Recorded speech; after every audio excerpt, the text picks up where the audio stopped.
عتبہ شیبہ یہ سب کھوسٹ لوگ تھے، انہوں نے جھٹلایا، ان بڈھوں نے رسول اللہ کو جھٹلایا، ابو جہل ابو لہب یہ سب بڈھے لوگ تھے، ان سب ظالموں نے جھٹلایا، اور حضور علیہ السلام کی بات کو جوانوں نے قبول کیا، اور وہ جوان لوگ کتنی مصیبت سے گزارے گئے، وہ جوان صحابہ صحابیات، حضرت عمار بن یاسر جوانی کی دہلیز پہ قدم رکھا، مارے جاتے تھے پیٹے جاتے تھے، بلال حبشی نے جوانی کی دہلیز پہ قدم رکھا، گلے میں رسی ڈال کر کے کھینچے جاتے تھے، احد احد کہتے تھے، لیکن رسول اللہ کا دامن کبھی نہیں چھوڑتے تھے۔ میری قوم کے جوانوں، آج دنیا سب سے زیادہ پیچھے لگی ہے تو دنیا بھر کے مسلم جوانوں کے پیچھے لگی ہے، وہ جانتے ہیں پوری دنیا میں سب سے زیادہ جوان اگر کسی مذہب کے پاس ہے تو قوم مسلم کے پاس ہے، ہم سے زیادہ جوان کسی قوم کے پاس نہیں ہے۔ اور ایک بات میں آپ کو بتاؤں،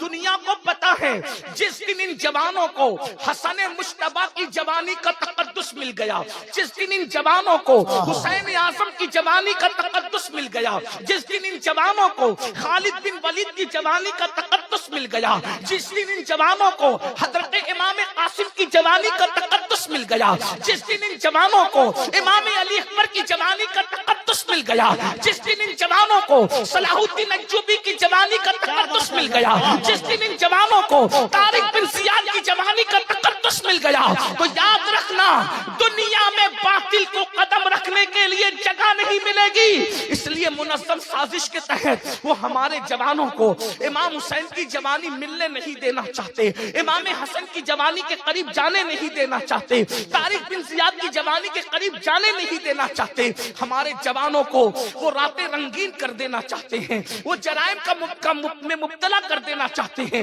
وہ شراب و شباب میں مبتلا کر دینا چاہتے ہیں۔ اے میری قوم کے جوانوں، ہم کس زبان سے تمہیں سمجھائے، جلسوں میں تم بہت شوق سے آتے ہو لیکن کتنے جرائم میں مبتلا ہو کر اپنی جوانی کو برباد کر رہے ہو۔ خدا کے لیے جوانی کے اندر گناہ کر کے اللہ کو ناراض مت کرو، ورنہ ایک وقت وہ آئے گا، اللہ اکبر۔ سید الطائفہ حضرت سیدنا جنید بغدادی فرماتے ہیں جب جوانی میں کوئی پاپ کرتا ہے، جوانی میں کوئی جرم کرتا ہے، جوانی میں کوئی اللہ کی نافرمانی کرتا ہے تو اللہ رب العزت اس کو اتنا دردناک بڑھاپا دیتا ہے، اتنا ذلیل بڑھاپا دیتا ہے، اتنا رسوا کن بڑھاپا دیتا ہے کہ بڑھاپے میں انسان موت مانگتا ہے، موت، کمبل میں منہ چھپا چھپا کے روتا ہے مگر اس کو موت نہیں آتی۔ اتنا ذلیل ہوتا ہے جوانی میں پاپ کرنے والا کہ جب وہ بھیک مانگتا ہے تو لوگ اس کو بھیک نہیں دیتے۔ جن بچوں نے ماں باپ کو لات مار کے گھر سے نکال دیا، میں ان بچوں کی تائید نہیں کر رہا ہوں، لیکن ذرا غور کرنا، جن کو اولاد نے لات مار کے گھر سے نکالا ہے ان کی جوانی کی اسٹڈی کرو۔ اللہ اکبر۔ آج جو مسجد کے زینے پر بیٹھ کر کے بھیک مانگ رہے ہیں ان کی جوانی کی اسٹڈی کرو۔ آپ کیا سمجھتے ہو؟ قدرت دور نہیں ہے، قدرت بہت قریب ہے، اور میرے اللہ کا اعلان ہے ان بطش ربک لشدید، تیرے رب کی پکڑ بڑی سخت ہے۔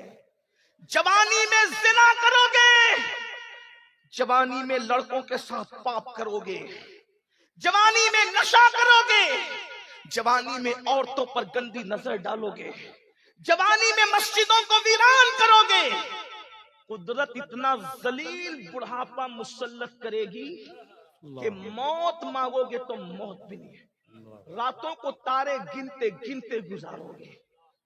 آپ کیا سمجھتے ہو گناہ کو؟ جہاں گناہ ہے وہاں فنا ہے۔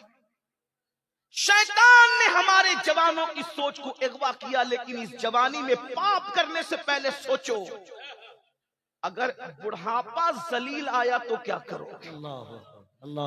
اللہ نے بڑھاپے کے اندر لا علاج امراض میں مبتلا کر دیا تو کیا کرو گے؟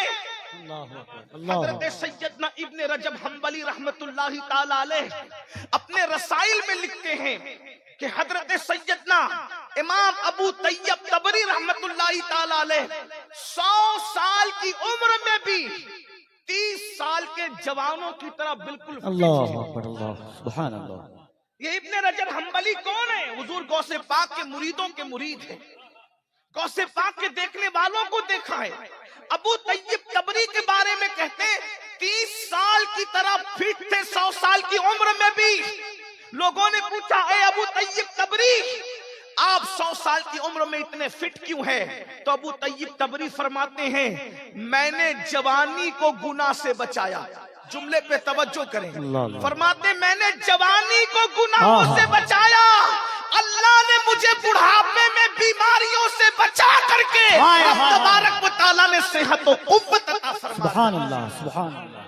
حضرت طاؤس العلماء سید الطائفہ جنید بغدادی رضی اللہ تعالیٰ عنہ بغداد کے بازار سے گزر رہے، ایک بڈھا لوگوں سے بھیک مانگ رہا ہے، بڈھا بھیک مانگ رہا ہے، بغداد والے اس کو بھیک بھی نہیں دیتے۔ کسی نے کہا امام بغداد کے لوگ اتنے بے مروت ہو گئے، اس قدر بغداد کے لوگ بے مروت ہو گئے کہ وہ ایک بڈھے کو بھیک بھی نہیں دیتے۔ حضرت جنید بغدادی نے فرمایا بیٹا جا کر کے اس بڈھے کی زندگی کی تحقیق کر لو، ضرور اس بڈھے نے جوانی میں اللہ کی نافرمانی کی ہوگی، تب اللہ نے اس کو اتنا ذلیل بڑھاپا مسلط کیا کہ آج اس کو کوئی بھیک دینے کے لیے تیار نہیں۔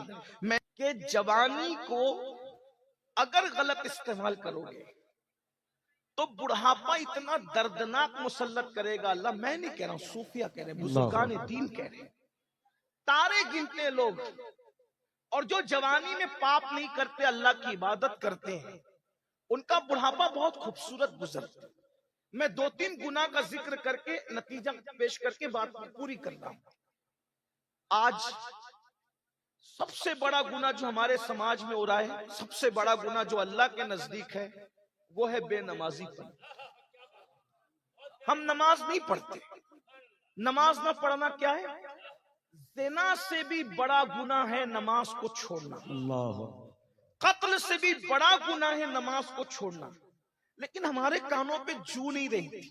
ہم کسی کو قتل کرنے سے ڈرتے ہیں، ڈرنا بھی چاہیے، لیکن ہم نماز چھوڑنے سے نہیں ڈرتے۔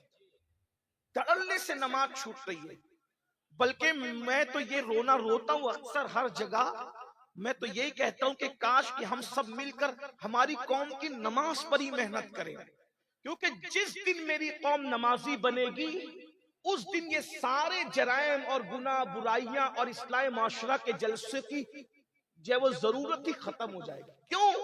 کیونکہ نماز سے بڑھ کر معاشرے کی اصلاح کے لیے کوئی نسخہ ہمارے پاس نہیں ہے۔ کسی مقرر کی تقریر میں اتنی تاثیر نہیں ہے جتنی تاثیر نماز میں ہے، کیونکہ میرے اللہ نے فرمایا ان الصلاۃ تنہا عن الفحشاء والمنکر، کہ بے شک نماز ہر برائی سے اور ہر بے حیائی سے روک لیتی ہے۔